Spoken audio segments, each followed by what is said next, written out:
Assalamualaikum warahmatullahi wabarakatuh. Ketemu lagi dengan Bu Guru Ani. Pada video kali ini saya akan membahas tentang satu perintah pada AutoCAD yang fungsinya untuk menggandakan objek, yaitu perintah array. Perintah array digunakan untuk menggandakan objek, di mana objek hasil penggandaan itu bisa diatur berapa jumlahnya, kemudian jarak antar objeknya berapa, dan juga arahnya, ke arah mana objek itu akan digandakan. Perintah array itu ada 3 macam. Yang pertama itu adalah array rektangular, kemudian yang kedua array polar. Ini ya, saya tunjukkan. Kemudian ada array pakai path atau pengarah. Nanti akan saya jelaskan satu demi satu perbedaannya apa di antara ketiga perintah array tersebut. Yang pertama saya akan jelaskan tentang array rektangular. Sebelumnya saya sudah mempunyai satu objek yang akan saya gunakan untuk menunjukkan langkah-langkah dari perintah array ini. Ini satu objek rectangle atau persegi panjang yang mempunyai ukuran, saya cek dulu ya. Saya cek dulu ukurannya. Ini mempunyai lebar 20, kemudian tingginya 30. Kenapa kita harus mengingat ukurannya? Karena ini nanti terkait ketika kita menentukan jarak antar objek pada hasil penggandaan. Sesudah itu, saya klik Home, kemudian lihat pada kelompok toolbar Modify. Di sini ada icon array. Ini ada panah ke bawah ya. Kalau saya klik, kita bisa menampilkan 3 macam perintah array yang sudah saya jelaskan di awal. Untuk yang pertama, saya akan praktekkan tentang rectangular array. Langsung klik di sini. Atau bisa juga ketik di command line array. Ini sudah muncul. Saya pilih yang array, sebentar, udah berubah, array rect ya. Nah, ini yang paling atas muncul. Klik. Sesudah itu pada command line ada muncul perintah untuk memilih objek. Pilih objek yang akan digandakan. Setelah selesai, tekan enter. Bisa dilihat pada layar, ini otomatis akan muncul hasil penggandaan dalam 3 baris dan 4 kolom.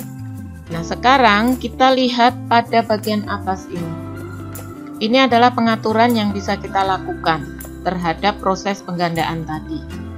Pada bagian yang di sini, ini untuk mengatur kolom, ini untuk mengatur baris, row, dan ini level. Level itu berarti ke atas dan ke bawah ya penggandaannya. Pertama kali kita tentukan base point-nya, karena nanti akan menentukan jaraknya itu terhitung dari base point ini ya. Jadi ketika kita menentukan jarak-jarak pada kolom maupun baris, itu tergantung base point-nya. Sekarang dilihat dulu sebelum saya ubah base point-nya. Ini posisinya di tengah-tengah dari objek. Ini bisa kita ganti base point. Nah, kita lihat defaultnya tadi pada tengah objeknya. Ini bisa kita ubah. Misalnya saya akan taruh pada titik sudut kiri bawah di sini. Bisa dilihat ini jaraknya nanti jadi terhitungnya dari ini base point ini sampai titik berikutnya pada objek yang hasil penggandaan pada kiri bawah juga. Sesudah itu kita atur pada kolom terlebih dahulu. Pada kolom tadi yang tampak pertama kali ada 4 kolom ya. Kita lihat 1, 2, 3, 4. Ini misalnya saya ubah menjadi 5 kolom. Ketik 5. Nah, bisa dilihat ini berubah menjadi 5 kolom. Kemudian ini ada between. Ini artinya jarak antar kolom. Jadi jarak dari titik ini tadi saya menentukan base point di kiri bawah objek, titik sudut kiri bawah, ke titik sudut kiri bawah objek berikutnya.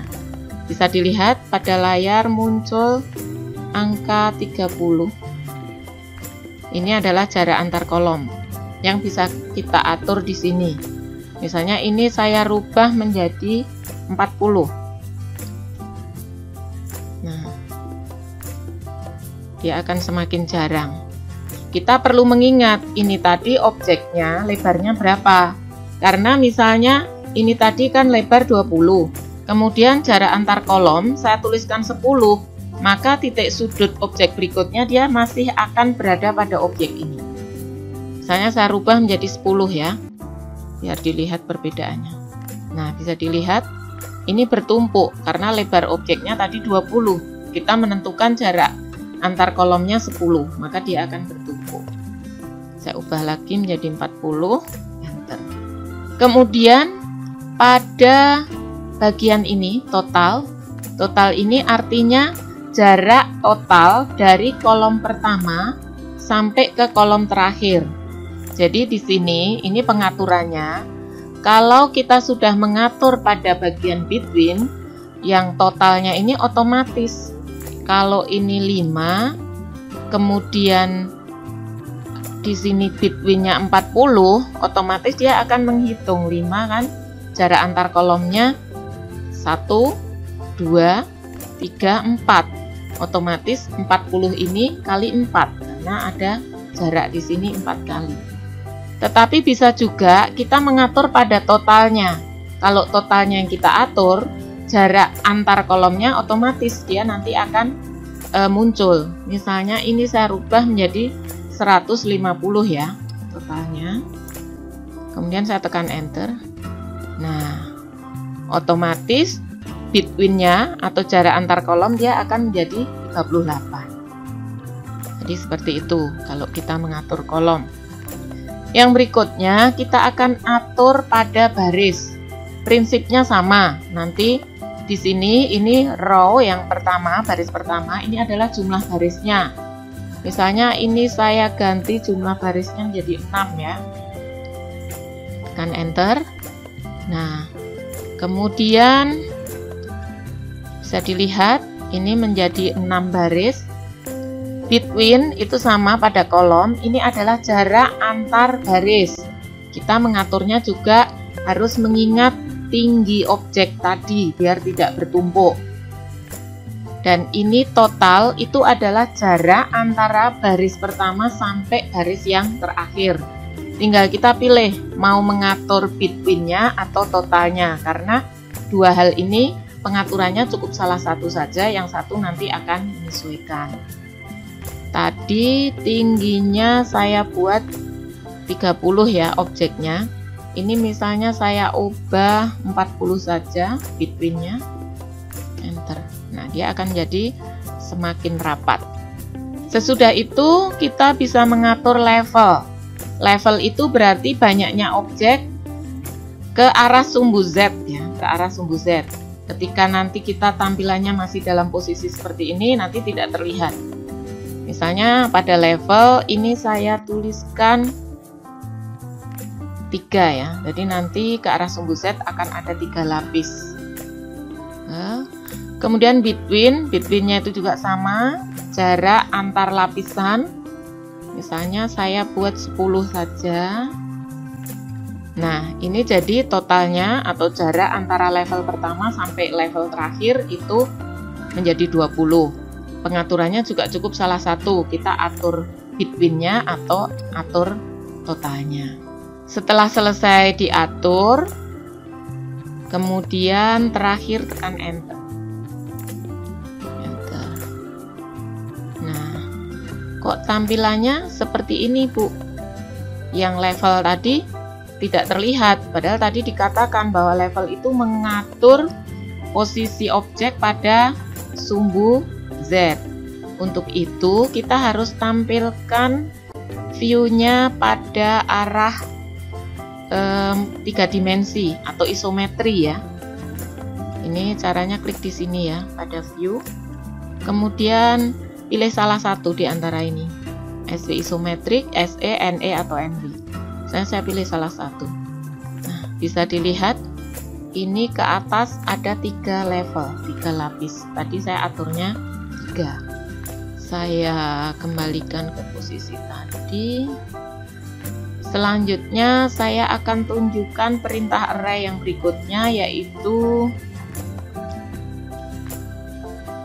path array ya.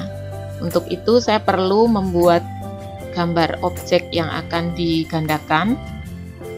Saya buat kali ini ukurannya 20 kali 20 saja. Untuk pengarahnya kita harus membuat suatu garis yang merupakan satu kesatuan. Bisa dibuat dengan polyline, bisa dengan spline. Di sini saya akan coba buat dengan spline saja.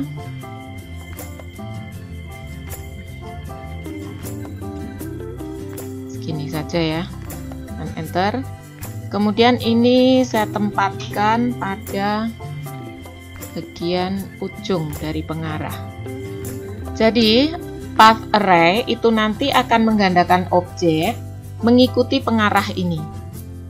Atau mungkin objeknya saya buat lebih kecil aja biar nanti terlihat lebih rapi. Saya buat ukuran 10-10 saja. Nah, kemudian sesudah itu kita lakukan perintah path array. Klik panah ke bawah, pilih path array. Atau bisa juga pada command line array path. Nih. Setelah itu select objek, pilih objek yang mau digandakan. Saya klik ini, tekan enter. Kemudian select path curve. Nah, kita diminta memilih pengarahnya. Saya klik ini. Nah, akan muncul seperti ini. Ini bisa kita atur dengan melihat pada bagian atas. Nah, ini yang pertama, itemsnya itu bisa kita atur jarak antar itemnya itu berapa.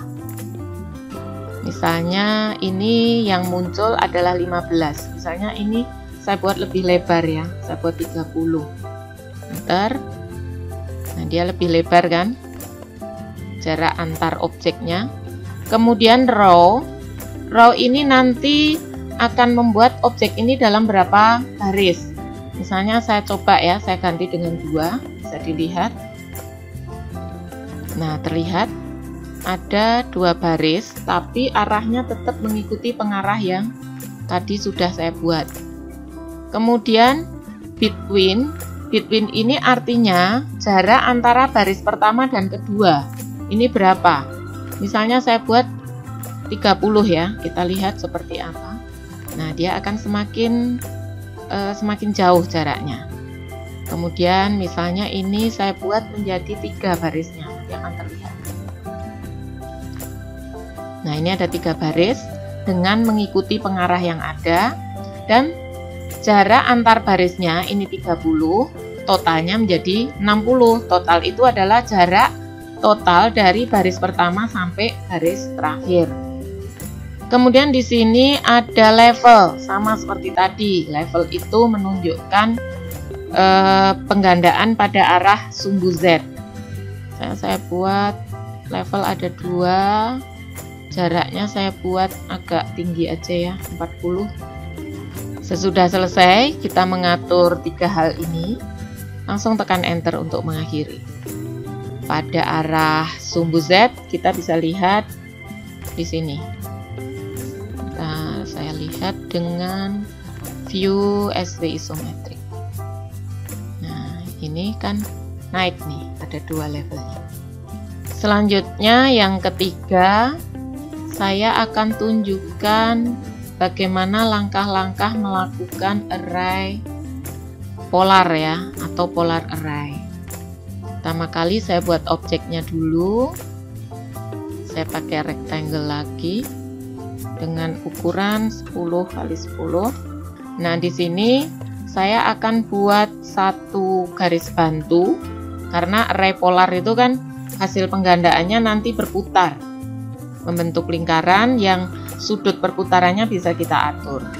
Maka saya akan membuat garis bantu untuk menentukan titik pusat dari perputaran itu. Saya pakai perintah line, saya buat garis ke arah kanan saja, saya buat 60 ya, enter. Nah, sudah itu cari icon perintah polar array di sini, klik polar array, atau bisa ketik pada command line array polar. Ini klik select object, pilih objek yang mau digandakan, tekan enter. Kemudian di sini ada instruksi untuk specify center point of array, tentukan center point-nya atau titik pusatnya. Saya klik di sini. Nah, bisa dilihat ini hasil penggandaannya berputar ke arah kiri ya, berlawanan arah dengan jarum jam. Bisa dilihat dari anak panah ini. Ini objek asalnya tadi, kemudian ini anak panah, berarti dia berputarnya ke kiri. Nah, ini bisa diatur juga dengan melihat tampilan di atas. Itemsnya, berapa items, berapa hasil penggandaan yang diinginkan. Ini kan tertulisnya 6. Kita bisa lihat 1, 2, 3, 4, 5, 6. Misalnya saya akan rubah menjadi 8. Enter. Nah, bisa dilihat ini menjadi 8 objek berputar mengelilingi titik pusat yang tadi sudah ditentukan. Kemudian ini ada tertulis between. Between itu adalah jarak antar objek. Kemudian pada bagian bawah ada fill angle. Maksudnya dia akan menempati berapa derajat dari perputaran itu. Satu lingkaran penuh kan 360. Berarti kalau misalnya ini kita tentukan 360, maka 8 objek ini akan memenuhi 360 satu putaran. Kalau satu putaran sebesar 360 derajat itu ditempati 8 objek, maka ini between, jarak antar objek itu adalah mempunyai sudut 45. Jadi pengaturan ini antara between sama fill ini cukup diatur salah satu saja. Sekarang misalnya ini saya rubah, fill-nya tidak 360, tidak satu putaran penuh. Misalnya saya buat 270. Nah, dia hanya mengisi sampai sekian. Maka between-nya atau jarak antar objeknya itu hanya 39 derajat.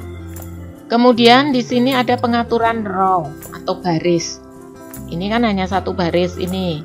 Kalau misalnya ini saya jadikan 2 baris, maka nanti akan ada hasil penggandaan lagi di sini, tetap membentuk lingkaran ya, dengan pengaturan sesuai dengan yang pertama ini. Misalnya saya buat 2, enter. Nah, akan tampak seperti ini. Dan di sini ada between dan ada total. Between itu artinya jarak antara baris pertama dan kedua. Total itu jarak antara baris pertama sampai terakhir. Misalnya ini ada 3 baris. 3 baris. Nah, total itu berarti jarak dari ini, baris yang pertama yang paling dalam sampai yang terluar. Kemudian di sini ada level, sama seperti 2 tipe array yang sudah saya jelaskan di awal. Misalnya saya buat 2 saja. Between-nya saya buat 20. Enter. Nah, seperti ini. Kemudian di sini ada pengaturan ini ya, rotate item. Rotate item itu artinya masing-masing objek ini akan berputar. Tapi karena ini bentuknya sama, jadi tidak terlihat ya nanti perputarannya kalau saya ubah. Kemudian di sini direction, arahnya. Ini defaultnya kan arahnya berlawanan arah jarum jam nih, ke arah kiri. Kalau ini saya klik, nanti akan searah jarum jam. Misalnya ini saya klik. Nah, bisa dilihat searah jarum jam ke kanan. Padahal tadi perputarannya 270, makanya sekarang yang kosong di bagian sini. Saya kembalikan lagi. Nah, seperti itu. Sekarang akan saya tunjukkan yang ini ya, biar terlihat rotate itemnya seperti apa. Oh, untuk mengakhiri tekan enter dulu ya, jangan lupa. Bentar. saya bikin rectangle tapi bentuk persegi panjang, misalnya 10,40, lihat beda nanti. Kemudian di sini saya bikin berapa ya, 100. Enter. Saya pakai polar array, select object, enter. Base pointnya ini saya akan tentukan objeknya ini 8, perputarannya 270 saja biar terlihat bedanya. Nah, di sini rotate itemnya akan saya ubah. Saya klik ya. Nah, ini yang dimaksud rotate item. Karena ini tadi kan bujur sangkar, jadi ketika saya rotate item dia tidak akan terlihat perbedaan. Nah, bisa dilihat seperti ini. Jangan lupa tekan enter begitu selesai melakukan perintah array. Enter. Demikian tadi sudah saya jelaskan tentang perintah array. Ada 3 macam, semuanya sudah saya jelaskan satu demi satu. Semoga apa yang saya jelaskan bermanfaat. Terima kasih atas perhatiannya. Jangan lupa subscribe dan tekan tombol lonceng apabila ingin mengetahui update-update tentang materi-materi yang Ibu unggah di channel ini. Terima kasih. Wassalamualaikum warahmatullahi wabarakatuh.